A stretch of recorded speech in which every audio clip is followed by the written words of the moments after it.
Thank you everyone for attending the Employment Matters Committee tonight. Obviously it's the 6th of June, which is D-Day, 80th commemorations, but thank you very much for coming tonight. Do we have any apologies for absence, please, Steve?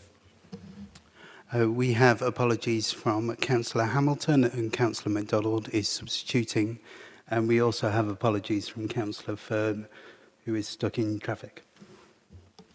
Thank you. Record of the meeting. Do members agree to approve the record of the meeting of the committee held on the 30th of January 2024 and to also note a record of the meeting of the Joint Consultative Committee held on the same day? Is that agreed? Urgent matters, I have none. Declarations of interest. Are there any disclosable pecuniary interest or other significant interests, please? Councillor Field. I am a member of both TSSA and Unison. Councillor Cook. I'm a member of the NAHT. Councillor Hatwell. Yeah, my wife is a casual worker for Medway Council. Yeah. Councillor MacDonald. Yeah, I'm a member of the CWU. And I'm also a member of the ASLIF Trade Union. Thank you. Workforce Strategy 2024 to 2028 to be introduced by Samantha, please. Thank you, Chair. This report sets out the refreshed workforce strategy for 24 to 28. The high-level strategy and action plan set out the priorities for the next 4 years to ensure that we have the right people with the right knowledge, skills and experience, working collaboratively in an inclusive, positive and supportive culture that will equip and develop our workforce so we can meet the needs of Medway residents. The strategy is designed to support the One Medway Council plan, as well as the Financial Improvement and Transformation Plan, which supports our medium-term financial plan. Collectively, these documents describe the ambition we have in Medway, the money we are able to have to deliver, and the people we need to make delivery successful. The refreshed workforce strategy is ambitious against the resources we have to deliver. However, the delivery will lean heavily on senior leaders across the organisation, the whole workforce engaging, and not just on HR. The refreshed workforce strategy is built on the previous one, which gives us a good, strong foundation to continue to push forward.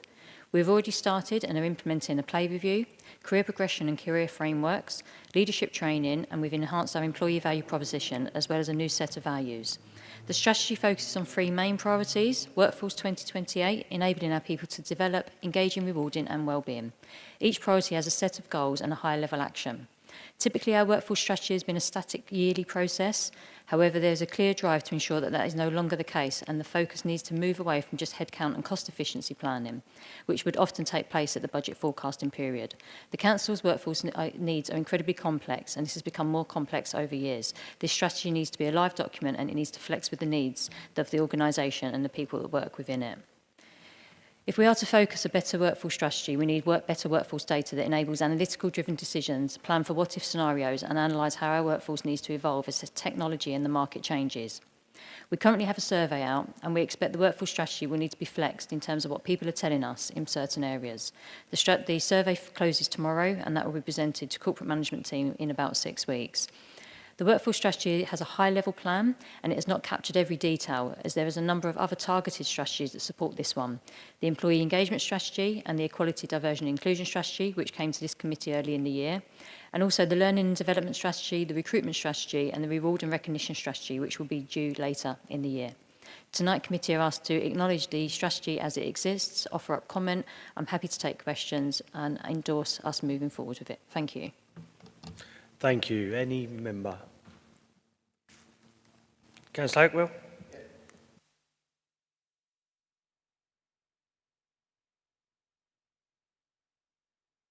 Sorry, thank you for the report. I'd just like to mention that in the introduction report in the background, you talk about a plan that was devised in 2021 and a lot of things didn't get implemented. So I'd like to know what makes this plan different and why those things get implemented and how it's going to make sure that those things get implemented.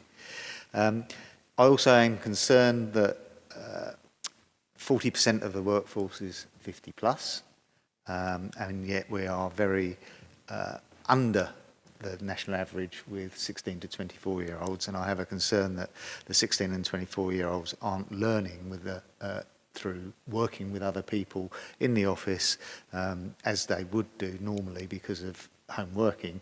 How's this being addressed, and are we treating the 16 to 24-year-olds any differently, and what is our recruitment process apart from apprenticeships, etc., to make sure that we're going to get more 16 and 24-year-olds in the workforce so they can replace the people that are coming up for retirement. You touched upon, has technology changes? We've seen a major shift in technology over the last 3-4 years with people's workplace positions and how they work. And if Medway 2.0 is successful, there's going to be a dramatic a dramatic sort of, implications on the workforce, because Medway 2.0 is designed to be more efficient than we currently are otherwise. So how are you going to build in Medway 2.0's Medway 2.0's efficiencies into the workforce plan? Thank you. Thank you. Would you like to respond? Thank you, Chair. Thank you, Councillor Hackwell. In terms of my confidence, I guess, in this workforce strategy, I'm sitting here very confident, and that is largely because of senior leadership buy-in across the organisation. So when we had our previous workforce strategy, it didn't go to corporate management team, it didn't necessarily come to EMC. It was something that we had as more of a work plan, and that's why I think within the background report I referenced it as a work plan rather than a strategy that had been endorsed. This is something that as a senior management team there is complete and utter buy-in to all of the priorities that are in there. So we had a really lengthy debate at corporate management team around the priorities and what was possible. And as part of that, and in terms of making sure this is ambitious, there has been a move to right-sizing my resource in my team to ensure that we've got the right people to respond to the needs that are there. So I mentioned resource was an issue before. We're probably trying to spread ourselves too thin against competing priorities. With the right sizing of the resource, given our financial situation, that is a real commitment that I see coming from the corporate centre around the importance of the people agenda. I think there's been other activity, for example, our cost of living award that was a successful negotiation and a real negotiation this year, and something that has been the highest since MedPay has been in. So again, a real commitment from both our chief executive and the leader of the administration. And then equally, we've just done some live engagement events with our staff, and the chief executive and the leader have now done 2. We've got another one next Friday. And there really is a commitment to hearing back from staff, so that kind of feedback from the floor in terms of what people need and want. There is real senior ownership on hearing that and responding to it in a very positive way. We haven't had that before, so I'm confident that the organisation has a staff voice that is being heard, and the stuff in this strategy is coming from the staff voice, and it will be responded to. With extra resource, more commitment from a senior leadership layer, and people feeling they can have an opinion and have their say, I'm confident we can land what's in there. And then finally on that point, I think the commitment to actually do the MedPay review, that was a very unknown high-risk area in terms of what we're doing. It would have been easy probably to return to NJC, but we really wanted to make sure we understood what we needed to achieve locally in Medway and what our competing areas were. You know, we're never going to compete with the likes of KCC in that regard, so what will make Medway unique as an employer of choice? And to give the commitment and the investment, because it's been a considerable investment into a team to do that, as well as then raise those kind of financials where we've needed to because we've lost in the market, was a massive commitment for me to know that the people of Medway do matter in terms of our delivery. And just further to add to that, we know that we will be moving forward and we will be making a commitment to increase our L&D budget. What that looks like will largely depend on the organisational needs. That is something that since I've been with Medway I've requested every year, but that's been one of the things whereby it's a nice to do, not an essential. The climate we're sitting in now, it is an essential, and it's being recognised as an essential, and I feel very confident about that. And then in terms of the workforce, you'll note within the strategy we make reference to the fact that we've got an ageing workforce. Part of the MedPay review is about that succession planning.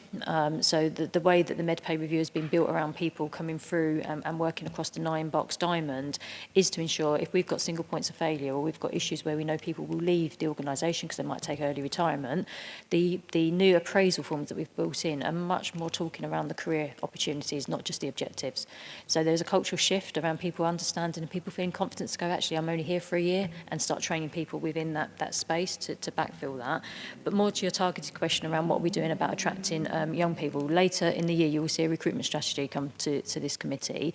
A core area within that, and this is largely driven not just by the ageing workforce, but by the fact that we've got quite a dry market for us in many areas at the moment. A large area of that is an early talent pipeline. So you mentioned apprenticeships there. That is one of the things that is successful for us, and you've heard about that previously. We also do work experience, internships, graduate programs, and we're working across our areas, so Daniel Radcliffe, in terms of connecting in with colleges and schools, and also exposing the council to all the diversity of the jobs that we have available. It wasn't last year, I believe it's the year before, we did try some taster sessions for some care leavers. There was quite a reluctance from the cohort that we targeted to engage in that, but we did take some learning from that and said, actually, we should be making taster sessions available to everybody. Come and just find out about it and maybe do a rotation. And again, with the MedPay review, it's also about having an entry point into the council and deciding on your career pathway. So once you're in, if you come into one area and it's not quite you, let's not lose that person, because we've got so many jobs available. So how do we expose those jobs and get people to do that rotation, to stay with us and get a career with us? So there's quite a number of things in the pipeline to address that, and that will be illustrated within that recruitment strategy. Thank you. To answer your question. Yep, thank you. Councillor MacDonald, please. Thank you, Chair, and thank you, Sam. I think I'm going to ask a couple of the other questions. I mean, I think the strategy is a good one. I think it's clearly laid out. I suppose it always worries me when I look at a strategy and I see that I know we are recognised as a disability confident employer, but it still worries me if staff are not declaring their status. I mean, we have a very low number, and I'm sure it's got to be higher than that within our workforce. And sometimes it worries me that they're frightened to do so because they may get bullied by individuals. I'm not saying we do in Medway, but that could be a possibility, or that they don't feel comfortable in discussing their disability of some kind. And I'm going to go back to those groups that we used to have. And I remember I asked you the question not long ago about those groups. Are they still active, and are those forums still really good and robust? Because I think staff, going back a few years ago when they were really good, them groups, and even councillors were able to go to some of them if they fitted into those bands. That was a comfortable space for them to talk and discuss around their needs. And I mean, I suppose with Gunwolf being closed as well, we're not a welcoming place, really, are we? Either for young people that might have to just sit at home on their own for the next year or 2 years, or for a disabled person. And I suppose the follow-on question, Sam, before I come up with some more, is are we making sure that the new Gunwolf is going to be more disability friendly with regards to accessibility in our office space and how we all flow together as a team?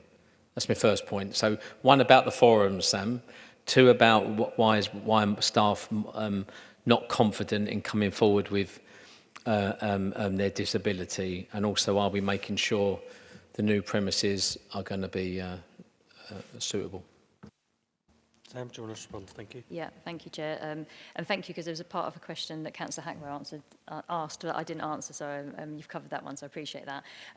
So, yeah, in terms of then the forums, if I start with the forums, we have had quite a lengthy debate at the Equality Board around why we've got the lack of forums. We've done some external connections to kind of understand if we're missing something about a particular forum, and we need external help to support us with that. Where we've landed at the moment, we've got a paper going to corporate management team next week that talks about the Equality Board and the role of the Equality Board.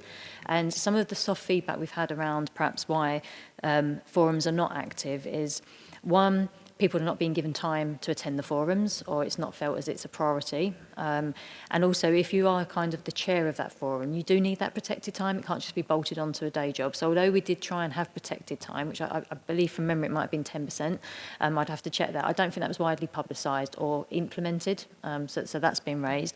The other areas, the confidence that if the forum raises something or wants to celebrate something, we've got the resource to respond and act upon it, and also the senior leadership buy-in, and that came back quite heavily. So Leanne Farrett, Director of People, has taken a commitment to meet with the current forums who are active, so that's the DWCN and the LGQT Plus forum, and just spend some dedicated time with the chairs to find out what they would want from us in Medway Council.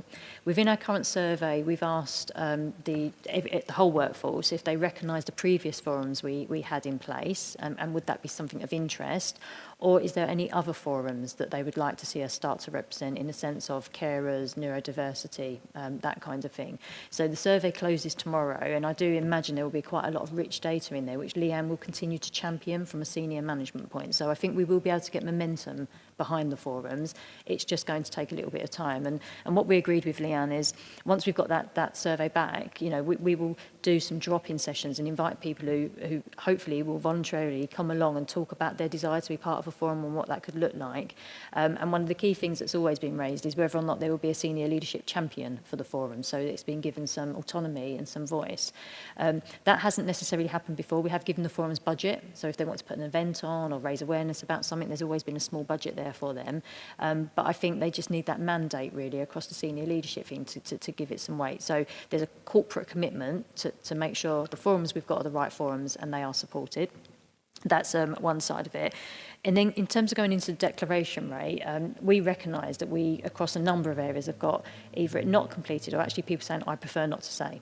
And we want to know why people prefer not to say. And again, it comes back to trust. Why do you want to know what you're going to do with it? What does it mean? And how are you going to use my data? So again, within the survey, we've asked the question this time, why would you not tell us? Why would you not? You know, we've really got to understand what that barrier is. And within the EDI strategy, there is a real commitment to driving up that declaration. So once we've got that initial feedback, we will work on a campaign to build that trust back into the organisation and talk more openly about the commitment from the Equality Board and what we want to achieve across the year. The paper going to corporate management team next week really does stipulate the future of the Equality Board. And I think that's going to be really pivotal into the weight behind this subject matter, and it's an important one. Our recommendation is that actually there is senior representation on that Equality Board as well as the networks, but a board that's going to get things done as opposed to just talking about what would be nice. But equally, something in terms of my team, we're not resourced to look at this. It's kind of everybody's job as opposed to there being a dedicated resource. If we're going to really make a drive at this, we need somebody on this as a full-time job. Somebody really needs to be looking at that data, checking what's happening, driving those actions, and celebrating some of that diversity that we've got as well. You know, again, comms will do a bit, we'll do a bit. We'll ask people if they want to step forward, but it's kind of if people have got the time, and it can't be if you've got the time. It's a really important subject. So I'm quite looking forward to next week's debate across corporate management team. I'm quite confident because most definitely in the room we've already touched on this subject, and it will be, I think, a really good debate moving forward, which will help us across the points that you've raised there. In terms of then young people, welcoming young people, you heard kind of our strategy to bring people in. We are a little bit hampered with the Gunwolf situation, absolutely. We are very close to us finding out what that means for us in terms of the capacity and who we can have in the building. However, we have a commitment that anybody who is essential can come into the building. So I've onboarded a number of new people, of which some people are quite young. We've got a dedicated area in HR for essential business use, and that now is with that team and that leader so to come in together and nurture and train. So we've got an apprentice who works in L&D who every time I go in there, he's in there with his mentor working, and that is a regular fixture weekly. Also came along to the live events that we've done, was part of the stall to talk about apprenticeships, you know. So I think every area does recognise there is a need to engage and nurture. We're not completely with no head office. And it is recognised across corporate management team that our new people, regardless of their age, but very much so young people, do need to have that space to come in and get to know the job and do that. And that will build into the forward on induction stuff that we will be aiming to do. In terms of Gunwolf being suitable, it's not my project lead, but I am part of an operational project group. So I will have an influence there around what that means for people. Obviously, disability is going to be a key thing in that regard. It's already been noted that it's not the most attractive building. I mean, if I had £1 for every time the green carpets were mentioned, I'd probably retire. But, you know, there is a real need to have a head office that is attractive. And the papers that we've put forward to corporate management team around the opportunity to transform Gunwolf is saying exactly that. That actually, it needs to be a head office that people desire and they want to be in there and they really, really want to be there. The difficulty with the building is it's listed. So there is certain things we can't change. And, you know, I can't talk on behalf of the professionals who will know what we can do, but most definitely when we're in the point where we're commissioning that design work, then there will be a voice and people will have the opportunity to input, and there is a clear commitment across corporate management team that will come from our people, and HR are part of that kind of operational group as well. So don't know what it looks like at the moment, but we'll ensure it's there. Okay. Councillor MacDonald. Thanks, Sam. That's really helpful, and it sounds really positive about the recommendation going forward next week. I suppose my final comment is I presume they would look at making sure that, you know, you need an environment that's interactive. Environments that are interactive and staff mix and can talk and debate and get on with each other tend to be the most vibrant organisations, and attracts more staff as well as pay, obviously. My only last comment, though, about the workforce strategy is that obviously while all this is going on, you can do whatever you can to try and encourage people to come in, but if they're isolated at home, have no, you know, and I know you're doing loads of things, Sam, so I'm not criticising that, but there's still going to be some that are left on their own. You've got social work teams, everybody else that are going under immense casework pressure. They need to talk to people sometimes, and whether it's over the water machine or just over a cup of coffee, that helps and encourages people to be part of the workforce. It was just quickly about what are you doing in right now to make sure, apart from having those drop-in for training, etc., how are we ensuring that our workforce are staying together as one and not being encouraged to run off elsewhere because of being out there alone, like during COVID. So. Thank you, Chair. So we don't just have Gun Wharf as our buildings. We have a lot of buildings, so we've relocated as much as we can to other areas. So where there is that need, we've most definitely captured the essential requirements for our business continuity. And pretty much every team has a space that they can use. The other thing that we've put in place also is if anybody, even if it's not an essential business need, if anybody has a reason that they need to come into the office, so that could be because the internet goes down, it could be because they're subject to domestic violence at home and they just need to get out, all they've got to do is contact HR and we will find a space for them. So we have dedicated kind of drop-in zones, if you like, and you don't have to explain yourself, you don't have to say what your essential need is, you just need to say you need to be in a building and we will find you a space. So we're making sure HR there is another vehicle if it's not appropriate to get to the line manager, or the line manager saying, well, the desks are full that day because we're on rota, for example. We also have a Healthy Mind and Wellbeing group that was established on the back of the last survey. They've put a lot of activities in place around like book clubs. Some of that is virtual, but it is about just engaging with other subject matters. Not to put Nicola on the spot, but Nicola's just taken over chairing the Healthy Minds and Wellbeing group. And again, within the survey, we've got questions around isolation, loneliness, your mental health and how you're feeling. And really what will set the tempo for this year will become what will come out of that survey. Now, the free text comments is where we get the information. So although it might say, you know, 10% of the organisation will experience loneliness in that month, it's actually within that free text that we get the comments coming out. So again, I know that I kind of sit here saying we're riding a lot on this survey, but they're so informative, and our biggest issue at the moment is getting the drive for people to fill it in and tell us what's going on. So the Healthy Minds and Wellbeing group will oversee that in terms of other activities, but in terms of the here and now, what's available, we're using other office space, drop-down zones, and there is a clear process into HR for any reason. We will find you capacity to come in. Thank you. Councillor Cook. Yeah, thank you, Chair.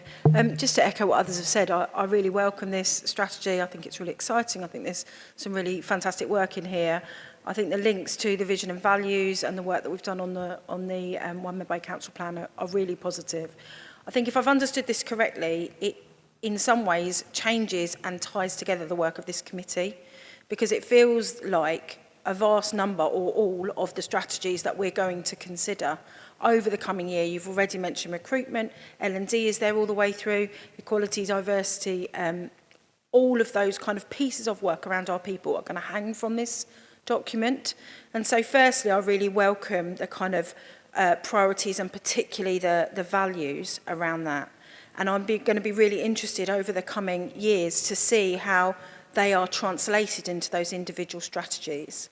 And so I wanted to explore more about how this then would specifically link to those other strategies, and whether there could be a linking document, or there could be a way that when a strategy is brought to this committee, that this document is held alongside that, how that fits into this version of the strategy. Because if I'm understanding this correctly, this is everything that you're intending to do, we're intending to do, with the people who are driving forward, who Medway are.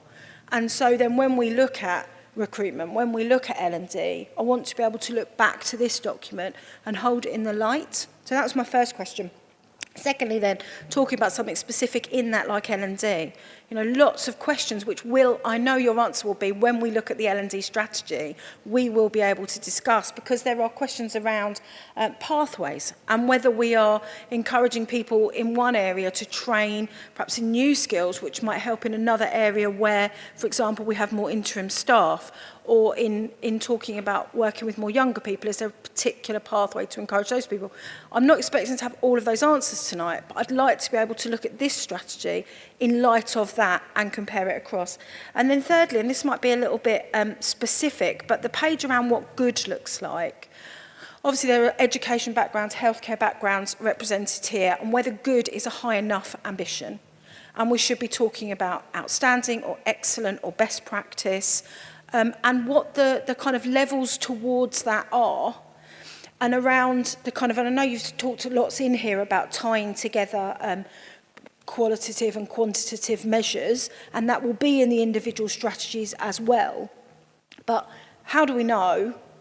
How can we hold ourselves to account in that? And who are we asking to make sure that that is happening? So you've linked a number of boards, you've spoken about the wellbeing, for example, you've spoken about champions groups, those kind of things. How are we linking who we're asking to knowing that we're getting that right? So lots of strategic questions. Thank you, Chair. Thank you. Thank you, Councillor Cook. Thank you, Chair.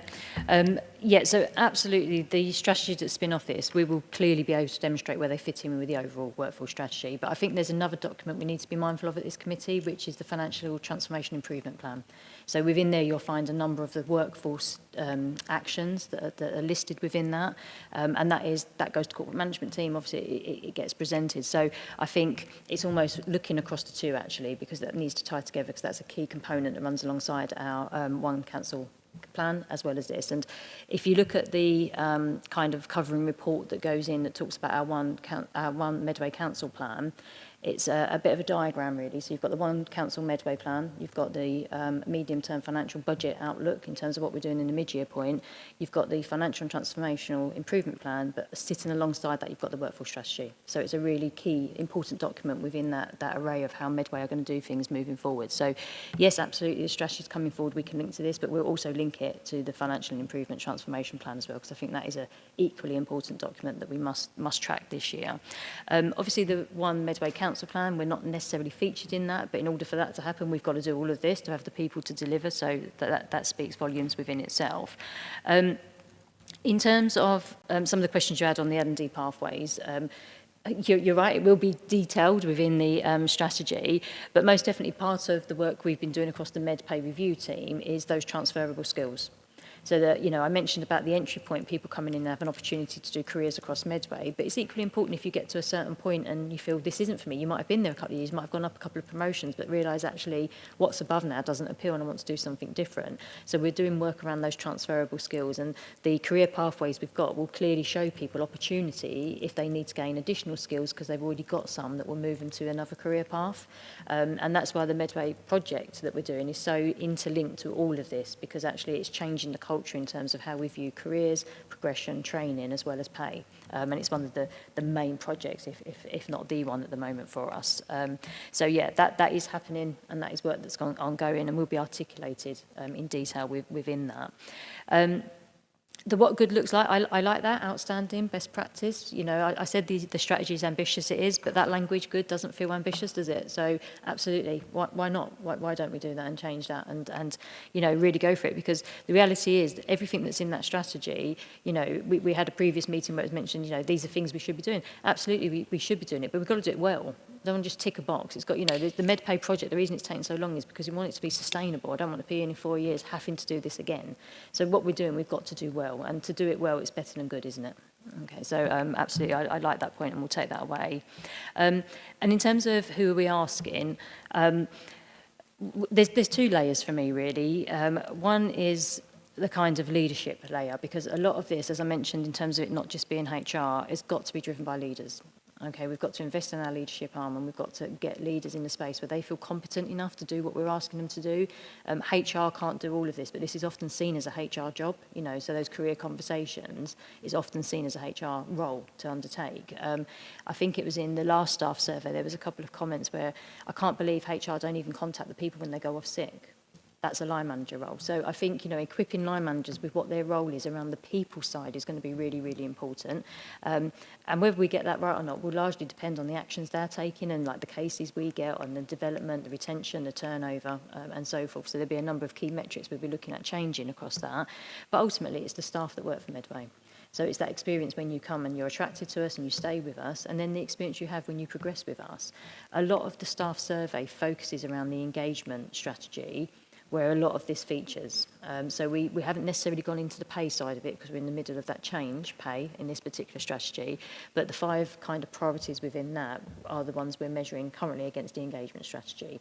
If when we're in the space where we go for another strategy next year, that will change in light of our priorities, but it will still feature in the stuff we're trying to understand if we're doing well enough at. So that would be our main vehicle. And then just finally, you know, yes, it is a strategy, but there's also a working plan behind this, which is a HR working plan. We have a structure in place whereby we do quarterly reviews and we do forward look. That is also then reported up as an ADQ into the Chief Executive around the work that we're progressing and why we are and the escalations. And at any point, we might decide a priority needs to slow down or something else needs to come forward. So again, this strategy will be live and present in terms of what we're doing and engaging with the workforce to know if we're getting it right and we're focusing on the right thing. And again, that survey is going to give us some real rich information to know if we've hit the spot on this or actually we've missed something completely. And as I mentioned before, I do feel with the equality, diversity and inclusion piece, I think that needs to be strengthened within the strategy. That was agreed at corporate management team. I'm going to be working with Leanne direct on that, but we've got to do a couple of other things first to really understand the thing we're going to focus on. But that most definitely will be something that when you see the strategy, it will be saying there's been a change and there's been an increase to that kind of attention and activity. That answers your question. Thank you. Any other member? Councillor Field? Thank you, Chair. I was just wanted to just see where we are in terms of making work more attractive. I think there's a couple of things, and particularly as we've heard from the Joint Consultative Committee earlier. In terms of making work more attractive, well, one of the issues in Medway, to be honest, is we're not going to be able to pay the significant wages that maybe some of the leading London local authorities or even Kent County Council are doing there. But what work and co-production is there with the workforce on understanding what modern needs are for people in different stages of their life? So in particular, I'm thinking of people who have care needs at the moment as childcare has become more expensive. Cost of living for those types of things is increasing. What kind of co-production is there for making sure that we retain disabled workers in the workplace? So, for instance, previous meeting we had an example of a youngish disabled worker who was having to use their annual leave to attend appointments. What work are we doing to kind of upskilling managers to understand what flexibilities they have in terms of flexible working, whilst also appreciating that people are in different life stages? So, young workers will need more supervision, but other workers may have different priorities and requirements in their life. And what we're also doing to reduce zero-hour contracts where they're not necessarily needed and people probably need more secure contracts as well. Sam, would you like to respond? Yeah, thank you, Chair. Thank you, Councillor Field. So in terms of work and co-production, again, we do have the current networks that are operating, which is DWCM, as well as the LGQT Plus network and Medway Makers. There is a constant dialogue there around our employee value proposition and whether what we're offering as part of that is something that is seen and used and felt and needed, and what more we can do around it. The reward and recognition strategy hasn't come forward yet because within the staff survey, we're asking exactly that question. These are our current benefits, what are more of value to you, and what else do we need to be thinking about in terms of supporting you? The survey has been inbuilt that if people declare their characteristics, we will be able to cut that survey by age, in terms of the demographics, but also by ethnicity and gender. So that might give us more insight into kind of the modern ways of living and certain age groups that might be impacted by certain things. There's also an opportunity for staff to share their thoughts and views for our One Medway live events, and most definitely people haven't been shy in coming forward with what those needs are. And that's not a closed door. I think on the first event we had something like 600 questions come in and statements being made. Largely a lot of those were around benefits and people acknowledging that pay is going to be limited to a degree, but it does need to still be market competitive, particularly if there's a skill shortage, but then also focusing on what other things would make the job attractive to them. And one of the key things that came up there most definitely was largely around leadership memberships. So that is something we've already started discussions about. The element around disabled workers, Leanne Farrock, the Director of People, has started to work with the chairs of the forum, so the DWCM, which picks up the focus around carers and people with disability. And that work really is exploring where things are going wrong. What more do we need to do as an organisation, and what more does senior management need to be aware of? So we're gathering further information on what those challenges might be. We work closely with trade unions, and if we do find that managers are not adhering to policy or not doing something right, then HR are there to make an intervention. And we have been given that additional resource to do some of that deep diving where we need to, so where there are particular problems. Also to strengthen that element of ensuring leaders get it right. We do a management awareness course. That's a new course that we've started. We've probably had about 200 managers come through so far. I deliver the elements of the HR policy side and draw attention to the key policies that managers need to be mindful of. That enables a bit of a learning set, so managers can talk to each other. We can talk about real life cases in terms of what's happened and some of the decisions that have been made. And then we ask them to fill in an evaluation. As part of that evaluation is the further training they might need. So we've just appointed a policy and procedure manager. Their first part that they will be doing will be looking at sickness, and that will include disabilities. So they won't just be looking at the policy to enhance the policy, but it's about the procedures we use in Medway, the training that managers need to have, and also seeking the feedback from the staff around where it's going wrong and working with the consultants in HR to fully understand that. So that will be one of our key areas moving forward. And then finally, on the 0-hour contracts, we do have areas across the council that operate in 0-hour contracts. Some of those are legitimately okay in the regard of the work that's offered and available, but we definitely have too many. And as part of the MedPay review, we are picking those up as we go into those areas to look at what the structures are. We're also checking the contract status to make sure that we're tackling it. The HR resource at a senior level is fully engaged in the MedPay review, so we're trying to bolt in any kind of workforce strategy work that we need to do as part of that review. In terms of timescales, we are looking at a commitment of, well, an aspiration, not necessarily a commitment at this time, but an aspiration to engage the workforce across the MedPay review, including the contracts around 0 hours by March 2025. We've asked services to submit their new timelines to see when this is going to be possible, because there's a lot of pressure on services to put their frameworks forward, and they're due in tomorrow. So in the next few weeks, we will know if that timeline is something that we can make sure we meet. So that's the plan in terms of tackling areas perhaps where we've got 0-hour contracts but they're no longer needed. Thank you. Before we move to the Vice Chair, I've just got a couple of questions, please. The report, and it was the trade unions who picked up on it, is very HR driven in completing many of their tasks. As you've got a high turnover in HR at the moment, is that achievable? Yes, it is achievable. So the high turnover is largely around the consultants. So the area we're struggling to recruit is consultants. That's both on organisational change and casework. But the team is wider than that. So, for example, some of this, when we say HR, will feature within our recruitment team. We've had a successful recruitment campaign that has enlisted more recruiters into that team to focus on adults and children's.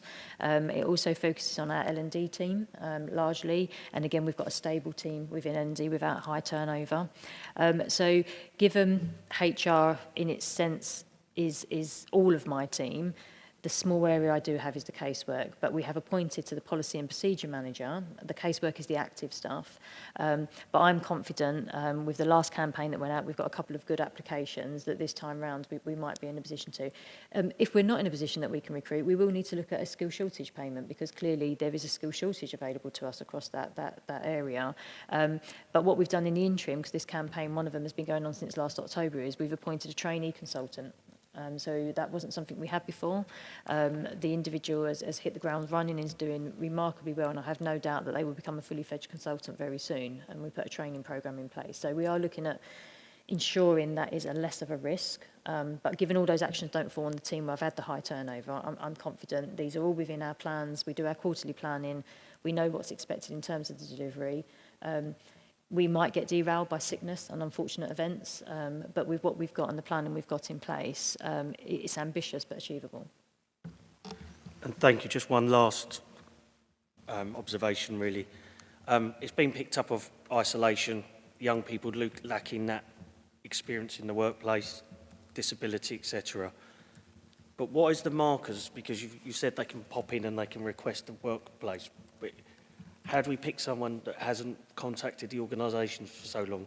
Is it only if their performance drops off, or is there markers in there from line managers to say, well, I haven't heard from this person for X amount of time, I must make a point of finding this person? Thank you. Yeah, thank you. Great question. We have a commitment as an organisation that we do regular one-to-ones with our staff, and that forms part of our commitment in terms of what leaders need to do. So there is monthly one-to-ones that should be taking place. The point of the monthly one-to-ones is not just to talk about work, but it's to talk about well-being as well. We are putting a lot upon managers to build up that rapport and ask those questions. We've got a healthy mind and well-being group, and we've produced a lot of material in that group. And one of the campaigns we worked on this year was for some toolkits for managers to really understand signs of mental health and feel confident in having the conversations around mental health struggles, because that came out of the last survey, that managers were not necessarily unconfident, but they didn't know where their role kind of stopped and the medical professional stepped in, and the blurred line between the two and how far they go. So that was one of the main focuses for that group, to ensure that this kind of toolkit was available for managers. I guess the culture change we're trying to get into Medway is around managers having better relationships with staff. Now, I know we heard in the last meeting that some managers are great and some managers are not so great. We definitely have more great managers than not so great managers, and that was evident within the staff survey that came out. So we do ask about your immediate line manager, we ask about your service manager, your assistant director, and the results that came back in that survey, I'm hoping, again, it will be good this time round. I've probably just shot myself in the foot now. But they were really strong, those results, in terms of I have a voice, I feel listened to, I feel supported, they are visible, they're accessible. So I take confidence in those results, that it's the majority of managers who are getting it right, and the training that we've put in for managers is only going to enhance that. Now, I guess there's a role at every layer here. So one of the other things we're doing, and we've just done with the corporate management team, in terms of the chief executive and the directors with the assistant directors, is something called a 9-box development grid that you're probably familiar with. We've got it as like a diamond in Medway, and that looks at performance and aspiration, and it starts to ask questions that you probably wouldn't have asked in a typical one-to-one, and it looks at the aspirations of people, and the way that we've changed our appraisal form really now starts to delve into the individual circumstance.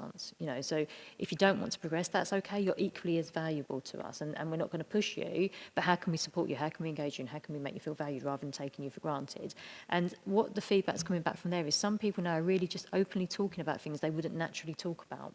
And that has given us an opportunity and an insight, really, into understanding perhaps issues that wouldn't have been there before, even if they were in the office. And for me, it's about the rapport that you have and the engagement and the time you spend talking that is going to do that.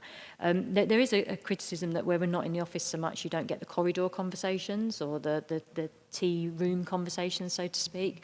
And I do recognise that, but some teams have gone quite creatively on how they make sure that still happens. So I know one of my teams in particular, they have a Teams meeting open all day that everybody is on, and anybody can ask any questions and anybody can just pop in, and they have a bit of banter in there as well with each other, and that keeps that team connected. And there are other examples that we've shared across the piece from the last kind of results that we got. So we don't have a a set pace that every manager needs to adhere to, but most definitely part of their responsibility is making sure they're connected to their teams, regardless whether they're in the office or out of the office. And then on a more sensitive nature, where people are at home, you do get a bit of an insight into people's lives. So there has been things that managers have found out about individuals because somebody has been on a camera and something has happened that they never would have known about had they been coming into the office. So it's not always the reverse of what we think, actually. It has presented opportunity for us to understand more. So still work to do. We've got the building where we haven't got everybody back in yet, and there's still decisions to be made around what that footprint looks like in terms of moving forward. But I think COVID put us in a really good position because a lot of the kind of keeping in touch, the ways of keeping in touch and the sharing of good practice, we had to have when we was in COVID because we were still very operational. And managers have really, really thrived on that. And I think that, you know, the material that we put in and the support that went in was huge. And we've almost just lifted that and reshaped it to support us this time. But you wouldn't have known there's been an issue in terms of what's come in. And we have checked in, we have done a review. It comes to corporate management team regularly. We speak to staff about their working in engagement. And I think the main issue that's coming up about people working at home at the moment is having appropriate equipment. So chairs, for example, that is one of the key things that is coming up because it's now starting, you know, people are recognising that the work's going to take some time and it was okay as a temporary fix to sit on the dining chair, but that's not okay moving forward. And that would be part of a corporate management debate around what do we do now and in the future to equip people working at home. And then finally, you know, we hear people making assumptions that people are sitting on beds or they're sitting in rooms with siblings. We are very clear that you've got to have an environment in which it's workable. Okay, that doesn't mean you're sitting on a bed or you're working with siblings. If somebody is in that situation, managers really do need to be probing what the home environment looks like. And we do have checklists and we do have risk assessments in place to ensure that that is the case. A temporary move, people don't instigate that fully, but once we know, as soon as the surveyors come in and tell us what that timeline is, we're going to have to do that for everybody working at home and make sure we've got robust detailing around those risk assessments. So again, I think that will throw up probably some issues actually that we will need to tackle. Thank you. I hope you haven't jinxed the surveys. Well, now you've said it. I move to, unless any member wants to come in, I'll move to the Vice Chair. Vice Chair, thank you. Thank you, Chair. So the recommendations are that the committee is requested to note the Council's workforce strategy as set out in Appendix 1. Secondly, that the committee is requested to agree the proposed key actions in the workforce strategy and timescales for delivery in each case. Thirdly, that the committee is requested to provide comments on other areas for improvement and associated key actions that they feel are necessary to ensure our workforce is able to meet the priorities and actions associated with the One Medway Council Plan and the Financial Improvement and Transformation Plan. I'd also like to add the comment that the EMC is requested to note comments from the previous JCC committee, and I'll read those now, Chair. Union feedback was that they welcome the strategy, but that there wasn't much union presence in the strategy and that the owner of the actions are predominantly HR and that it needs wider buy-in. That they were pleased with mention of meaningful pay award, there was particular focus on equality, diversity and inclusion, with comment that some people are scared to report characteristics due to inconsistencies in management responses. There was a request to look at the Disability Employment Charter, along with ensuring disability confidence, with the example that's been given of annual leave being used for sickness. There was comments on the recruitment processes encouraging underrepresented groups into the workforce, and a focus of ensuring that money into equality, diversity and inclusion is focused on ensuring learning and development, with an example raised of induction as an example of previous good practice in face-to-face engagement. There were questions raised around the job evaluation process, with questions around seeing the equality impact process and what scheme was being used, which were discussed in the committee. And finally, there was a request for more trades union consultation in the strategic processes of the Employment Matters Committee. Thank you, Chair.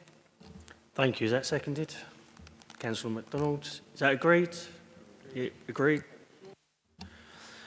Okay, we move to item 6, organisational change, to be introduced by Nicola, please. Thank you, Chair. So this report provides details of the 6 new reorganisations of services and schools between the period of the 1st of October 2023 and the 31st of March 2024. which can be found at paragraphs 5.1 to 5.6, and an update on the 5 reorganisations within services schools that have previously been reported to this committee from paragraph 4.1 to 4.5. As a result of these reorganisations, to date there are a total of 3 redundancies, 2 of which were voluntary, and efforts have been successfully made to redeploy other affected staff as an alternative to redundancy. Of those reorganisations that have yet to conclude, redeployment is being actively pursued for those affected, for example, in the Visitor Information Centre closure and the cessation of the service at Cookham Youth Offending Institute. And no redundancies are envisaged in the Family Group Conferencing Team or St Peter's Infant School. Luton Primary School transferred under 2P to the Rivermead Inclusive Trust. There were no 2P transfers into or out of the council. And a summary of this information can be found at Appendix A and B of this report. And to note, this report can be cross-referenced with the later Early Retirement and Redundancy report, which details the financial costs of early retirement and redundancy. Thank you. Thank you. Any member? Councillor Hatwell? Yeah, thank you for the report, Nicola. Just a clarification, I've looked for it in the report and I couldn't see it. Where you said that, I think it was 75 people were redeployed out of 78. What was that? Because it wasn't Luton, because it seems an awful lot of redeployment. Almost the whole team. There was a service-wide restructure in the Education and SEND service that affected 78 people. There was a lot of changes to roles. Most of those individuals either retained the role that they were in or were successfully redeployed into other roles. To answer your question, Councillor. Yep. Any other member? I just have one question, really. Just in the general, we have a high open live list, vacancy list, I believe, across the council, 60, 70 people. Is this organisational change where we're redeploying people, driving that down? I am aware, certainly within, for example, Visitor Information Centre staff that are at risk of redundancy there, the majority of those are currently or have undertaken redeployment trial periods in other areas of the council and have been successfully redeployed. So absolutely yes. We work closely with our recruitment team who help monitor and manage the redeployment process alongside my colleagues in the Organisational Change team. Thank you. And just again, redeployment, is that different length of time to find a new job before you then have to take redundancy? Is that the same across the whole organisation, or is it different from area to area, job to job? Individuals will have different notice periods once they are made redundant, so their time in the redeployment pool will differ on that basis. We often give individuals who we believe may be at risk of redundancy early entry into our redeployment pool if they wish, so that we are giving them the maximum opportunity to find alternative roles. Thank you very much. Any other member? No, I'll move to the Vice Chair, please. Thank you.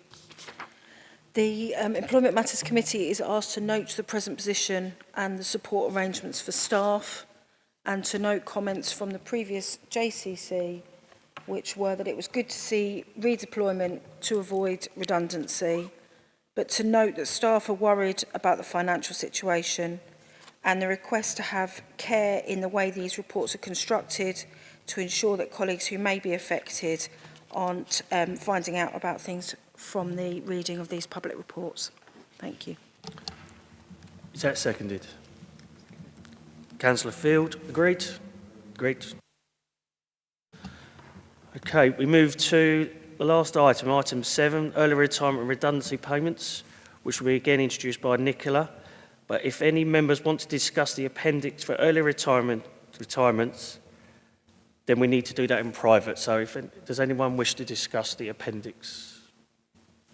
No? Okay, please, Nicola, if you'd like to introduce the report. Thank you. Thank you, Chair. So this early retirement and redundancy report presents members a report of all decisions taken in relation to early retirement and severance payments for the period 1st of October 2023 to 31st of March 2024. As I said previously, this report can be cross-referenced with the Organisational Change report. During this period, no schools-based staff were made redundant.